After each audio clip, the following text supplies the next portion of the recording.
Assalamualaikum dan selamat sejahtera. Nama saya Nur Amira binti Abu Bakar. Hari ini saya nak terangkan siasatan dalaman. Tajuk daripada artikel yang saya pilih adalah Polis Siasat Anggota Enggan Terima Laporan Kes Cabul. Yang pertama sekali, apa yang dimaksudkan dengan siasatan dalaman? Siasatan dalaman ataupun domestic inquiry merupakan proses siasatan dalaman yang dilakukan apabila majikan perlu menentukan sama ada pekerja melakukan sesuatu tindakan salah laku.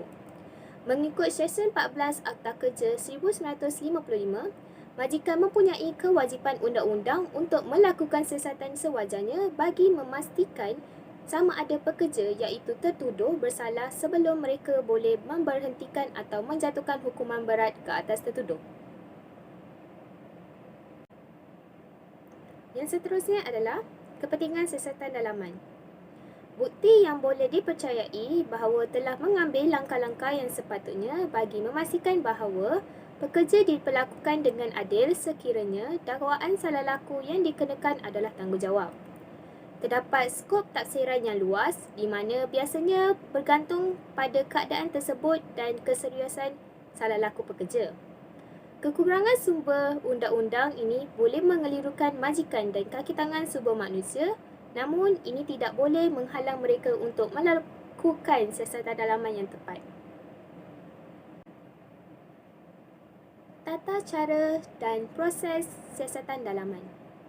Yang pertama, penyediaan surat tunjuk sebab. Surat tunjuk sebab merupakan surat yang menunjukkan alasan dan sebab yang tepat untuk perkara yang ditimbulkan. Yang kedua adalah pergantungan kerja dilakukan. Selepas majikan mengeluarkan surat tunjuk sebab, akan berlakunya pergantungan kerja kerana pergantungan ini hanya diperlukan sekiranya pihak atasan merasakan bahawa tindakan tersebut dapat mengelakkan gangguan kepada proses pensiasatan dan juga bagi mencegah pekerja melakukan kesalahan lebih lanjut. Pergantungan kerja hanya tidak lebih daripada 2 minggu dan dibayar gaji separuh daripada gaji asal. Apabila tertuduh didapati tidak bersalah, maka majikan perlu membayar kembali serta-merta jumlah gaji penuh dalam masa 2 minggu. Tata cara dan proses yang ketiga adalah mendirikan perbicaraan. Pegawai siasatan memulakan siasatan dengan mengumpul beberapa banyak bukti dan keterangan saksi secara bertulis sebelum perbicaraan dimulakan. Untuk menjadi ahli panel, mestilah bersikap tidak berat sebelah dan dengan itu biasanya ahli panel terdiri daripada pihak dari jabatan yang berbeza dengan yang tertuduh.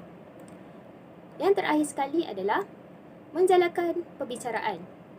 Kedua-dua pihak harus memanggil saksi untuk memberi keterangan dan memberikan bukti untuk sokongan hujah masing-masing.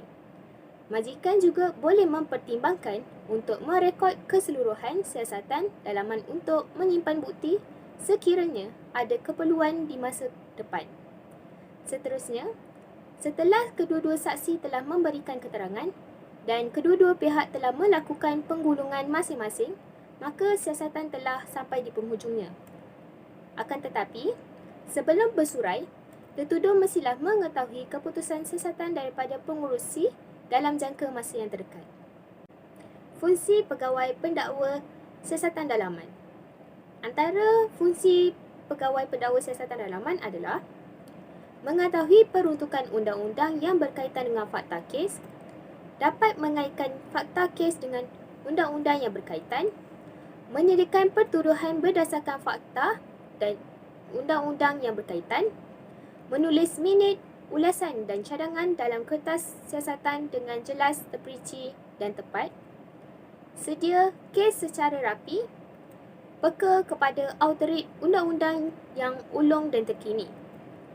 Mahkamah mensyorkan agar peranan pegawai pendakwa dan pegawai penyiasatan diasingkan bagi memastikan keadilan ditegakkan semasa proses pembuktian. Kesimpulan keseluruhan bagi siasatan dalaman ini adalah siasatan dalaman disimpulkan sebagai satu siasatan awal yang perlu dijalankan atau dilakukan oleh pihak majikan bagi membuktikan satu tuduhan salah laku terhadap pekerja itu diadili dengan betul bagi membolehkan sama ada pekerja itu dipecat atau tidak. Siasatan dalaman hendaklah dilakukan dengan jelas dan teratur agar memudahkan semua pihak untuk menemui jalan penyelesaian yang sesuai dengan kes yang disiasat. Sekian, terima kasih. Thinking of you.